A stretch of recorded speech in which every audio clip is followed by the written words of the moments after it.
So, how do you make decisions concerning your business model? What kind of steering mechanisms or indicators you could use to run your business model in practice? For that, you can use the so-called simple rules wheel that consists of five elements. How to do business rules consisting of those critical issues for your business and those decision-making rules that you need for running your business.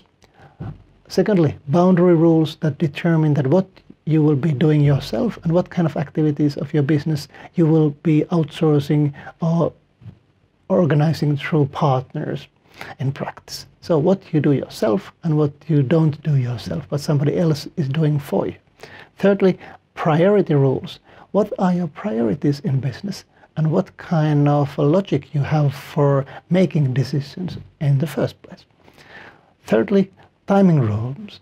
All these issues that are concern the timing of your activities and the sequence of your activities. And finally, exit rules that define the situations or principles when you say that, okay, this is the end. We are not going to continue this business this way anymore in practice.